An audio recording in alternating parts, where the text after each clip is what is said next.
We do not know when it will arrive here or what strength it will have when it arrives here, but we are preparing. This is our 5th year in a row that we've done this. And so we are, Team South Carolina is highly activated again. We've already begun the movement of people and material and equipment to the places where it needs to be. And whatever happens, we'll be ready, and we will certainly keep you informed of what is happening. Hurricane Dorian, as I said, is now Category 5. That's 185 miles an hour. I issued a state of emergency declaration yesterday. That state of emergency declaration allows state and local emergency management officials to begin staging resources and assets along the coast in preparation of the hurricane. Also, I spoke with President Trump by video conference today, just a few minutes ago, along with other governors and his entire team about the preparations in South Carolina. And of course, he offered any and all federal assistance that we may need. I've asked the President for a federal emergency declaration that will allow for direct federal resources to be accessed by Team South Carolina to assist in hurricane preparation efforts. We expect that declaration to be granted very soon. We've already made the declaration, which allows our agencies to be reimbursed with federal funds. We did that earlier during the week. The State Law Enforcement National Guard and the first responders have been fully mobilized. South Carolina Department of Transportation has increased the number of their motorist assistant trucks on I-95 and I-26. All the South Carolina welcome centers and rest areas are open and staffed 24 hours a day. DHEC has alerted all private dam owners to prepare for notification to lower water levels in advance of significant amounts of rainfall.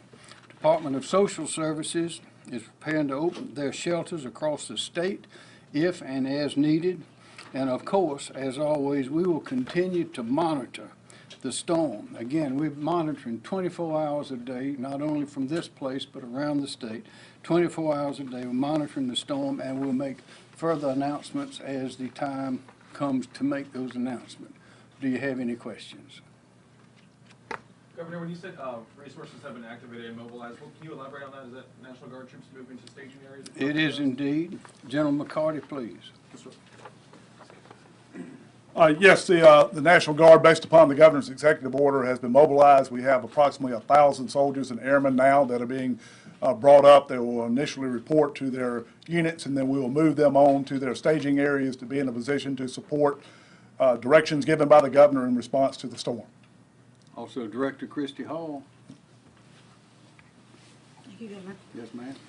So we have 2,000 of our employees ready for and preparing for what may be coming our way.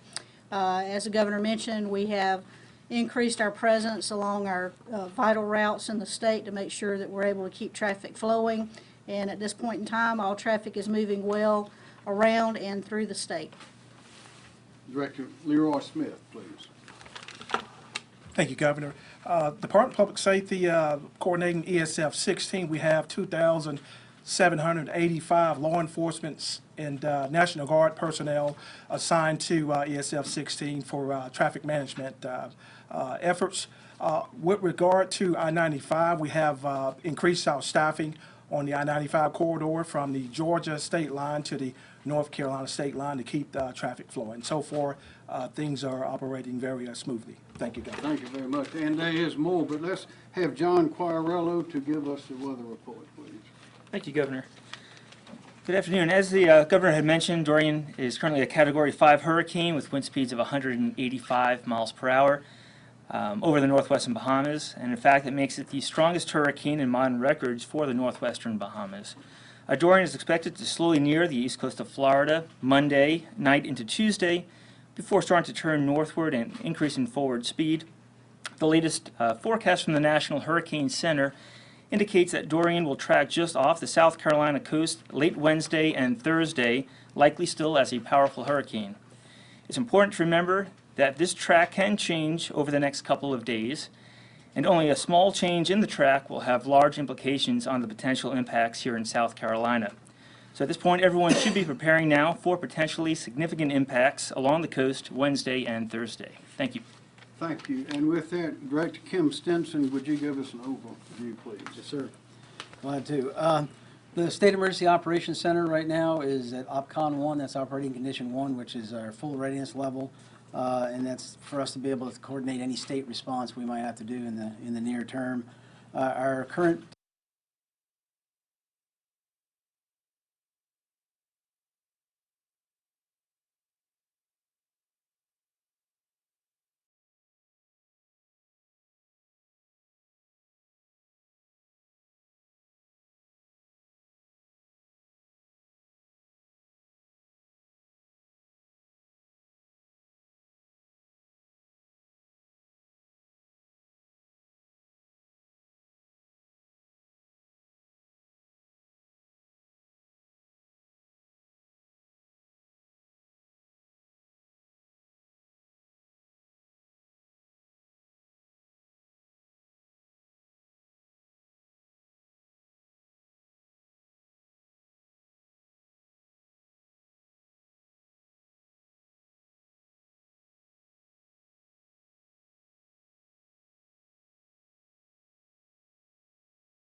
To help you with that, we've got our website at scemd.org, which has lots of information, not just for hurricanes, but any other disaster we might have.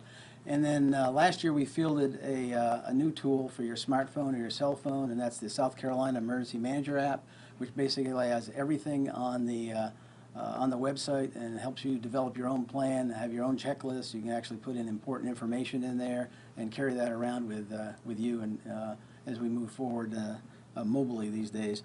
And then the last item I want to mention is this is strictly not just a coastal event with a hurricane potentially affecting South Carolina, but certainly could see inland issues with winds and possibly flooding as we move through the process. So again, it's not strictly a coastal event. It could very well strike far inland. Thank you, sir. Okay. Well, thank you very much. Are there any questions? Governor, is there any concerns with flooding near the Columbia Canal? Well, as Director Stinson just said, there's always a possibility of those things happening. We don't know what's going to happen. We don't know how strong the storm or hurricane's going to be when it gets here. If it gets here, we don't know if it's going to be on land or out in the ocean. It's just too early to predict those things. But as you know, last time with Hurricane Florence, we had a lot of flooding that we had never seen before. Not in many, many years at the very least. So we are preparing for the worst. We're hoping for the best. But the message is to be prepared because we know what's coming. It's going to affect everybody in the state to some degree. So be prepared. Any idea what the timing would be in terms of potential evacuations or No, getting sir. that notice out? It's too early for all of those considerations. We're monitoring around the clock, have good information coming in, but it's always subject to change. What's your message to the people at home today? Who are Be concerned? prepared. Be prepared. This is a hurricane. As the president said, we've not seen such power in a hurricane, 185 miles an hour. That's a Category 5 and going towards whatever the top of that is. We don't have a solid prediction as to where it might turn, where it might not turn, when it'll get here, but we assure you we have the best minds and the most experienced and talented people around the clock working on it to be able to tell the people of South Carolina, and we're in communication with the other governor's offices on the coast. That's been constant as well. So when we get the information, we'll relay it out and do so in a fashion that's clear and easy to understand. But always, you must be prepared. We live on the coast, so we're going to have hurricanes. This is one more of them. Thank you very much.